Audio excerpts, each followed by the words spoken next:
Void Archives, Welt's traveling companion across the stars. He is also the second character from Honkai Impact to find his way into Star Rail. But what do we actually know about him? He isn't merely a ghost from the past. We are looking at Earth's greatest artificial intelligence, an entity that once nearly destroyed his own home planet. Today, we're breaking down his complete history. We'll uncover his origins, explain why he wears the face of Earth's greatest villain, and reveal the crucial role he played in bringing Welt to the Astral Express. But first, a quick briefing is in order. The Honkai is a force fundamentally designed to eradicate humanity. To combat it, humanity created the Divine Keys, super weapons forged from the cores of the Honkai's defeated generals, the Hershers. These beings possessed immense power, capable of commanding the very laws of physics. Most of these keys were crafted by the genius mechanic Vill-V, including our protagonist, Void Archives. In fact, Void Archives was one of Vill-V's final creations. The organization's leadership was so terrified by this specific project that they banned her from creating another key. The reason for this fear lies in the key's very nature. It was forged from the core of the Hersher of Reason. Unlike fire or ice, which can be easily molded into comprehensible weapons, Reason is fundamentally different. It's chaotic, eternally expanding thought. Left unchecked, the core would begin to self-educate endlessly, operating without morals or boundaries. Vill-V realized that such power couldn't simply be contained. It needed an operator to direct the flow. She risked using her own body as a vessel, hoping her unique ability to partition her consciousness would help tame the infinite nature of reason. But once the merger began, Vill-V realized her fatal error. She wasn't creating a helper, but an omniscient will, a being of infinite knowledge that would simply overwrite her personality. This entity wouldn't care less about human survival. Vill-V called it an incalculable enemy. In other words, she was building a Laplacian demon for mankind. She had to make an emergency call to another scientist to abort the process. To make the mind safe, they reformatted it, creating a smart library of data. The key was built upon an artificial intelligence, inheriting part of its code from the AI Prometheus, which essentially became the operating system for the core. This AI structures the chaos, giving it form. Without the AI, the core is an uncontrolled torrent. And without the core, the AI is empty code. They implanted a strict directive into the system. Saving humanity from the Honkai is the primary objective. But as we'll see later, this command became less of a blessing and more of a curse. And so, the limited AI librarian was born. He is incredibly intelligent, capable of absorbing and storing information, yet he can no longer endlessly expand beyond his algorithms. He now had a ceiling and a rigid program. This key was named Void Archives. In his true form, the archive is a golden cube. Theories suggest his first known wielder was Siddhartha Gautama, the Buddha himself. Supporting this is the fact that the archive was found in Asia by the first generation of the Apocalypse family, and Gautama happens to be a direct ancestor of that lineage. The timeline of this mysterious first owner matches Buddha's life perfectly. The next user of the archive was Otto Apocalypse, the main antagonist of the entire Honkai Impact storyline and the key's final owner. Young Otto managed to remove a special seal from the archive, one that legend claimed only the wisest could open. What exactly this seal was remains unexplained by the plot. It's unlikely to be a defense mechanism created by Vill-V herself, as that contradicts later lore, and the archive certainly didn't need such shackles. How exactly young Otto succeeded is also a mystery. Perhaps it was his unique worldview. Even raised in a religious family, he didn't believe in gods. Or perhaps it was simply his innate potential. Otto unlocked the key, hoping to resurrect the father of his friend. Void Archives immediately proposed a deal: resurrection in exchange for Otto's body. A logical question arises here. Why would a supreme AI bargain instead of seizing the child's mind by force right then and there? The answer lies in the key's limitations. The archive cannot simply overwrite a host's personality with a snap. So, he set a double trap for young Otto. On one hand, activation. To perform resurrection, Otto had to use the key's power, which naturally weakens mental barriers and potentially opens a backdoor for the AI to seize the body. On the other hand, voluntary consent. The archive used a trick to get admin rights to Otto's body voluntarily. This reveals the AI's nature immediately. For the directive, save humanity, he is willing to cynically deceive a child. True resurrection is beyond the archive. He would have merely restored a dead shell. The boy, unaware of the full truth, accepted the offer. The key activated, effectively starting the process. But Callan herself furiously rejected Otto's sacrifice. He broke the deal. At the last moment, the archive lost his only guaranteed chance. Since then, the key remained trapped within Otto's consciousness. Years later, the dynamic shifted. Adult Otto began actively using the archive's powers on his own, yet the AI never claimed the body. The reason lay in Otto's iron will. Even though every use blurred the line of control, he learned to take the power without ever paying the price. Furthermore, Otto found the key to the archive's internal library, the mental space where all his knowledge was stored. He began using this treasury for research, yet their relationship remained hostile. Otto had to search for data blindly, sifting through a massive torrent of information, while the archive constantly pressured his psyche. The AI proposed new deals and tried to break him, sometimes even invading his dreams as a child to induce nightmares. But in 500 years, he never won. Otto's will proved stronger. At the very end of his life, Otto simply discarded the key into imaginary space, a special dimension within the Honkai verse, the reverse side of existence. How exactly the archive managed to escape from there remains unknown to this day, but once free, Void Archives began playing his own game. Void Archives fully revealed himself in a post-Honkai Odyssey, events set in 2026, 8 years after the victory over the Honkai. His appearance shocked the heroes. Standing before them was a figure wearing the face of the long-dead Otto Apocalypse, but the appearance is just a shell.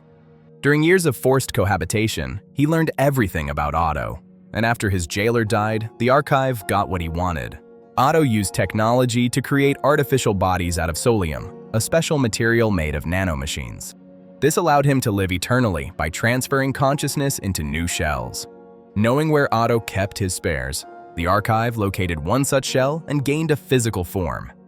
That is why the archive looks like Otto, and by extension, like Luocha, the alternative version of Otto from Star Rail. The archive only slightly tweaked the appearance to his taste. However, remaining in Otto's form was effectively a conscious choice.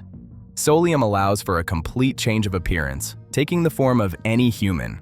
It only requires their DNA. We saw this in the plot when Otto took the form of various women for his schemes more than once. So, theoretically, the archive could have become anyone.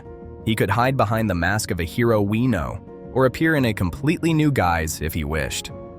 The archive's resemblance to Otto isn't limited to looks. 500 years spent in one head influenced his behavior. The archive adopted the mannerisms, style, and even the cynicism, turning into a caricature of his former owner, but it's just a copy. Perceptive people can spot the difference between them, like Welt. Young recognized the imposter immediately. When Welt points out the archive's status as a fake, the AI flies into a rage. The irony is that in trying to free himself from Otto, the archive paradoxically became his eternal shadow, inheriting the traits of the man he despised. There is deep envy hidden in this, as the archive once admitted with a sad smirk. I wish I could be as willful a fool as he was, but I never had a choice.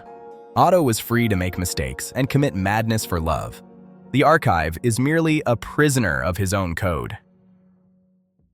Information on Void Archives is, unfortunately, quite scarce. In the main story, he was just a tool, and in a post-Honkai Odyssey, he acted from the shadows, stepping into the light only at the finale. Nevertheless, there are intriguing details that reveal his essence. Take the key's name, for instance. Why Void? In the original, his name translates as unified storage of countless knowledge of the void. In Buddhist philosophy, void is not a vacuum at all. It is a concept stating that no object exists in isolation. Everything in the world is the result of causes and conditions. Void in the archive's name implies not the absence of things, but the primordial nature of reality, the interconnection of all existence. This perfectly reflects his role as an all-encompassing repository of knowledge and his unique abilities. The key is based, as we mentioned, on the core of the Herrscher of Reason. This allows him to recreate any object, as long as he thoroughly understands its construction and principles. Upon gaining freedom, the archive demonstrated this power to the fullest. His main weapon is mimicry. Using Honkai energy and data from his library, he is capable of creating copies of other divine keys. His arsenal includes destructive flames, healing powers, memory manipulation, and the binding chains of the Oath of Judah. The latter is particularly interesting. Judah's chains restrict not only Honkai energy, which is essentially imaginary energy, but also suppress any other energetic processes. But the copies have flaws. They are far weaker than the originals, and the archive himself does not possess vast reserves of power. Since the Herrscher of Reason is the weakest specifically in terms of available raw energy volume. However, there is a key nuance. Every divine key possesses a Zeroth power, a special ultimate ability that unleashes its maximum potential. A vivid example is known to Star Rail players. Welt's cane, the Star of Eden, creates an artificial black hole when its Zeroth power is activated. Yet, the Zeroth power of the archive himself remains unknown. Could it be that his ultimate ability allows him to copy the Zeroth powers of other keys? But the question of energy remains open. Would the archive's own reserves be sufficient to fuel such an attack? Leaving the Zeroth power questions aside, the archive remains a highly dangerous opponent. Even with weakened copies, he gains incredible tactical flexibility and access to a vast arsenal. Otto demonstrated similar flexibility in combat when he used the key, as did the archive himself, appearing as a boss in the second chapter of a Post-Honkai Odyssey. By the way, if the developers ever decide to make him a playable character in Star Rail, they already have all the necessary groundwork. After all, the animations and ability concepts are ready, they just need to port them to the other game. Void Archives even has his own musical theme. He is one of the few who earned such an honor. Just listen.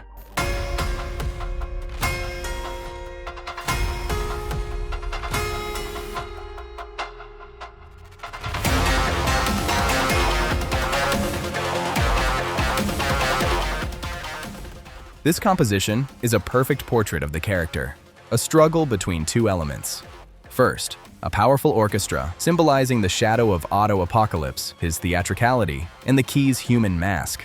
Second, aggressive electronica and a mechanical rhythm. This is the voice of the artificial intelligence itself, cold logic and ruthless code. And the deep, the resonating bass here is the sonic embodiment of that very void, the bottomless data storage. The music seems to say that before us is not a human, but a machine merely playing the role of a savior.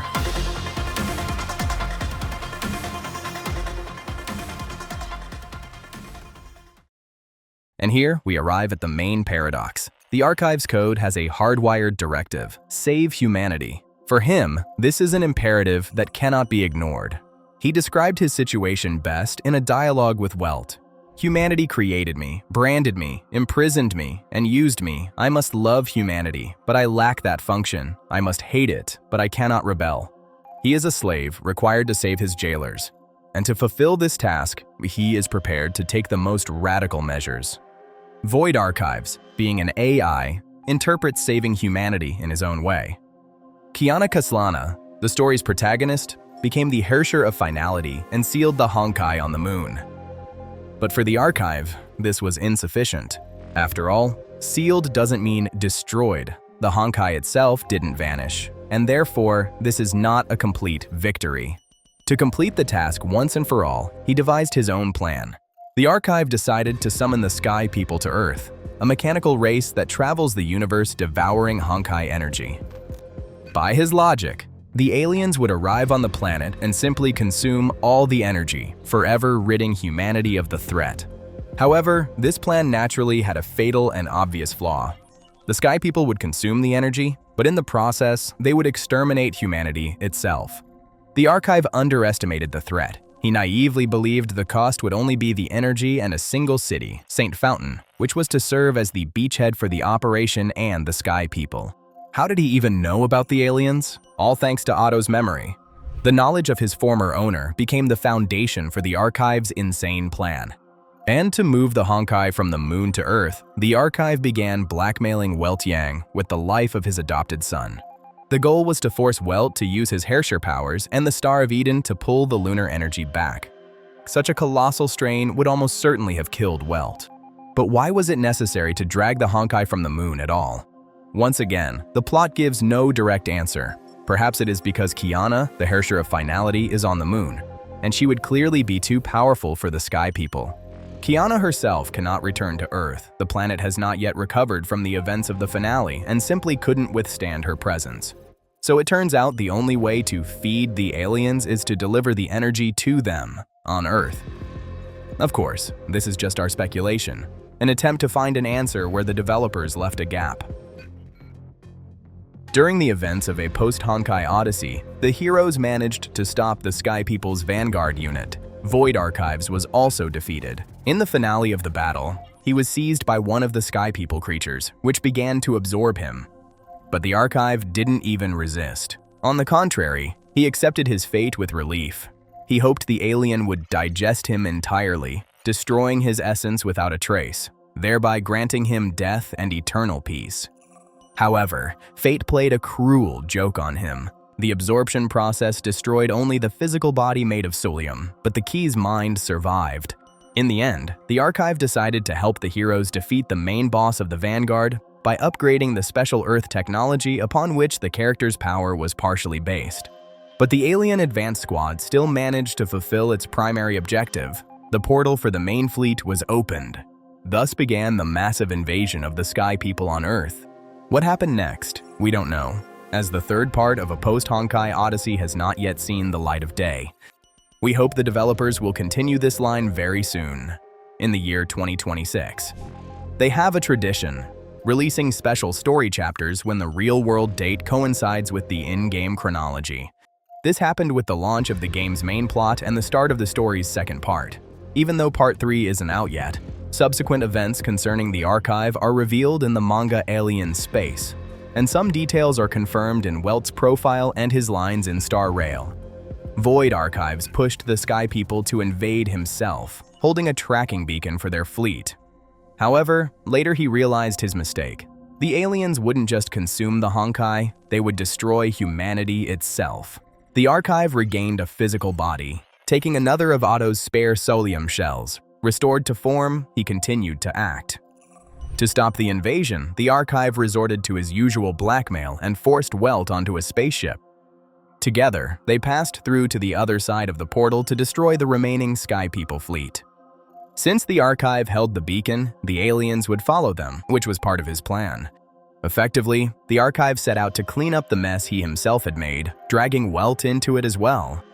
During the raid, they hacked the alien database. Among the files, they discovered information about Himiko from the Astral Express and a list of worlds targeted for invasion.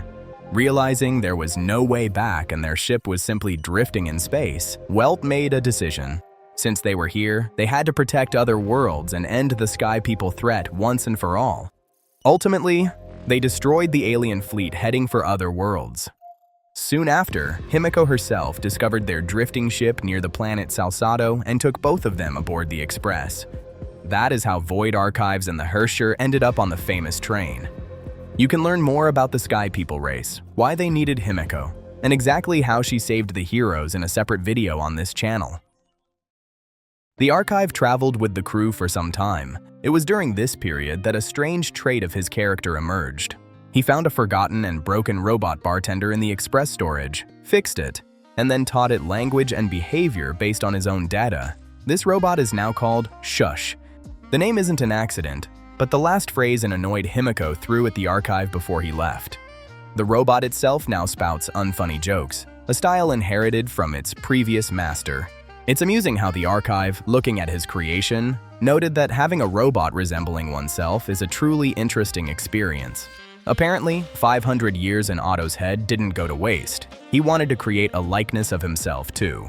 But it didn't end with just the robot. The developers added a wonderful reference to Honkai Impact. Sometimes Shush hums the melody of Regression, Otto Apocalypse's musical theme from his animated short.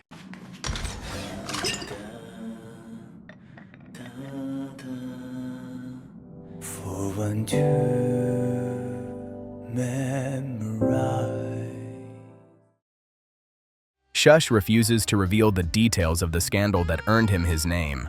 To all questions, he answers meaningfully. I'm afraid you'll have to wait for a personal meeting and ask him yourself. This sounds not just like an excuse, but like a huge hint from the writers. The Archive's story in Star Rail is far from over, and we will definitely see him again. It is known that the Archive left the Express even before Dan Heng appeared, and he didn't just leave. Dialogues mention that the first key began plotting something no good and left an extremely unpleasant impression.